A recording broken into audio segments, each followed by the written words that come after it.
അല്ല, ജോലിയും കൂലിയില്ലാതെ വായിൽ നോക്കാൻ ഒരുപാട് പേരുണ്ടാവും. പക്ഷേ എനിക്കൊന്നല്ലേ ഉള്ളൂ. ആ വിഷമം പറഞ്ഞതേ ഉള്ളൂ.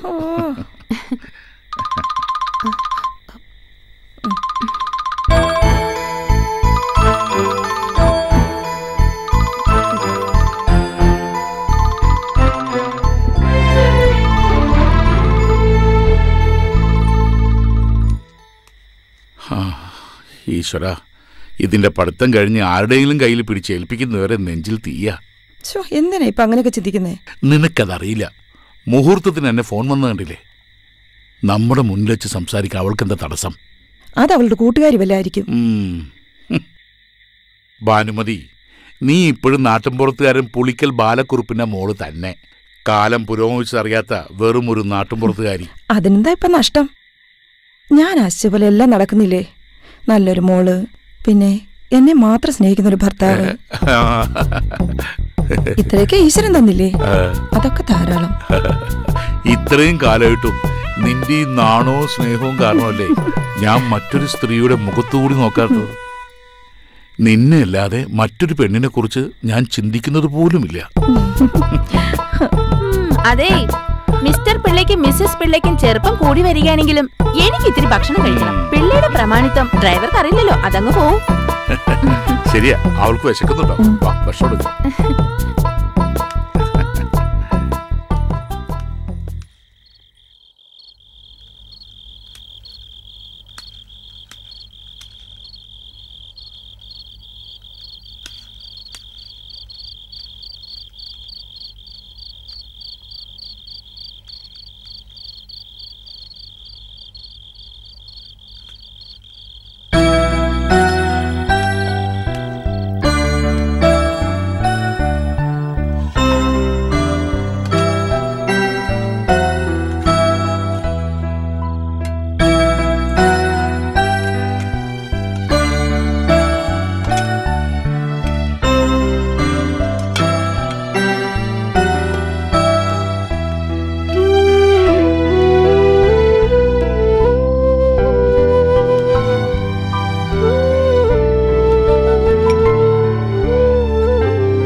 ഇവളിതെവിടെ പോയി?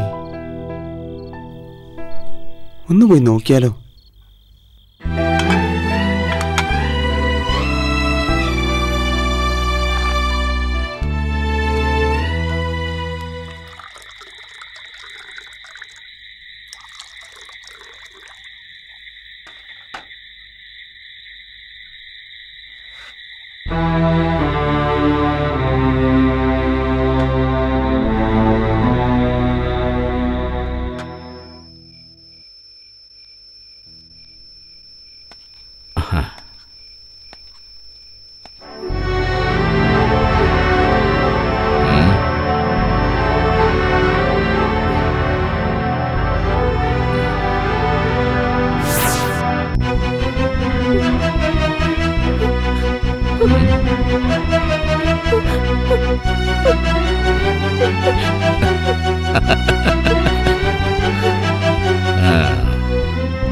ഉന്നതരായ തമ്പുരാക്കൾ വിഭജിച്ച കണക്ക് തേച്ചു മാച്ചില്ലാതാക്കുന്നതും ഹോട്ടലിൽ അവർക്ക് കൂത്താടാൻ പുറത്ത് കാവൽ നിൽക്കുന്നതും ഞങ്ങളുടെ ജോലിയുടെ ഭാഗമായി മാറിയ ഇക്കാലത്ത് ഒരു ഇടവേള, അത്ര തന്നെ.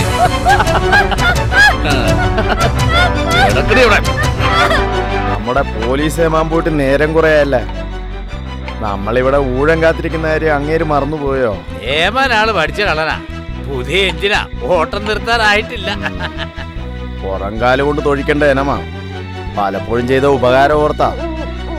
കാര്യം നേര് തന്നെയാ, എങ്കിലും ഓസനടിക്കാൻ അങ്ങനെ ഇത്തിരി മിടുക്കനാ.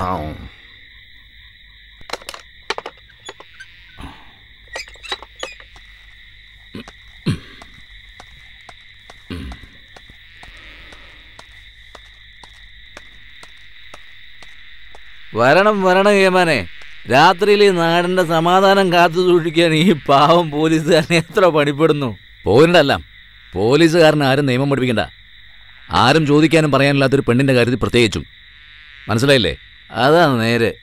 സാറ് പറഞ്ഞത് എൻ്റെ ശരി. ഇനി ഞങ്ങളുടെ കാര്യത്തിലും സാറ് തലയിടേണ്ട, വേഗം വീട്ടിൽ പോ. വേണമെങ്കിൽ ഇതുകൂടെ കൊണ്ടുപോയോ. വീട്ടിലെ പെമ്പർ നോത്തിയെ കാണുമ്പോൾ പിടിച്ചു നിൽക്കാം. Thank you. ഇലനക്കിപ്പട്ടിയുടെ ചെറുനക്കിപ്പട്ടി.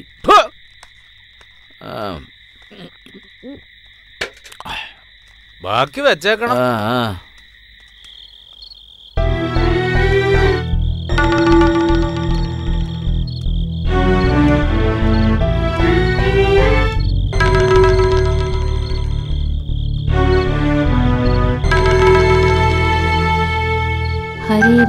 ഹരേ രാമ രാമ രാമ ഹരേ ഹരേ, ഹരേ കൃഷ്ണ കൃഷ്ണ കൃഷ്ണ ഹരേ ഹരേ, ശ്രീകൃഷ്ണ ഹരേ ഹരേ.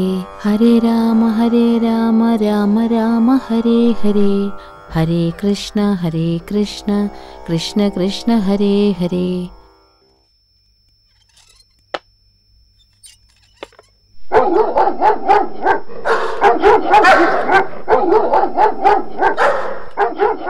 എന്താ ശങ്കരേട്ടാ പട്ടികൾ ഇങ്ങനെ നിർത്താതെ കുരയ്ക്കുന്നത്? ഒന്ന് പോയി നോക്കിയേ. ഓ, അതിനങ്ങനെ പ്രത്യേകിച്ച് കാരണം വല്ലതും വേണോ? അതിപ്പോ പൂച്ചേനെ കണ്ടാ കൊരയ്ക്കും, മൊരിച്ചാഴിനെ കണ്ടാ കൊരയ്ക്കും, ഇനിയിപ്പോ വല്ല പുറമേന്ന് വല്ല പട്ടികളെ കണ്ടാലും കൊരയ്ക്കും. എന്തിനാ കൊരയ്ക്കണെന്ന് വെച്ചാൽ സത്യാവശ്യമല്ലേ അറിയൂ. മതി മതി, നിങ്ങളുടെ ഈ ഉത്തരങ്ങളൊക്കെ എനിക്കും അറിയുള്ളതാ. അതൊന്നും എനിക്ക് കേക്കണ്ട. ഒന്ന് പോയി നോക്കിട്ട് വന്നേ.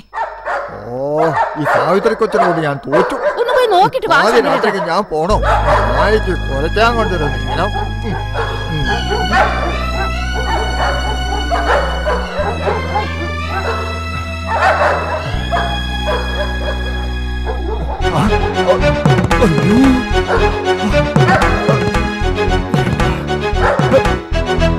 സാവിത്രി കൊച്ചേ,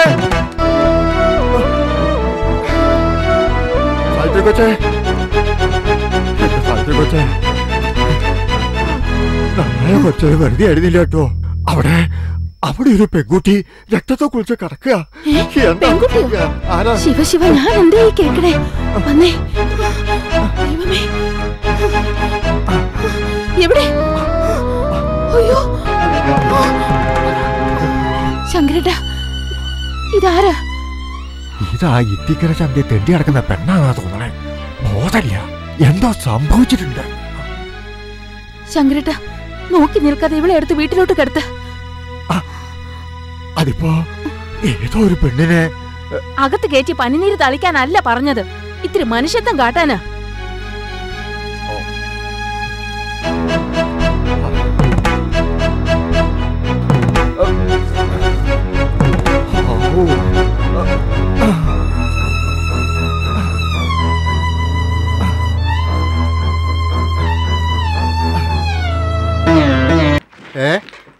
ശരി ശരി, ഞാൻ വിളിക്കാം.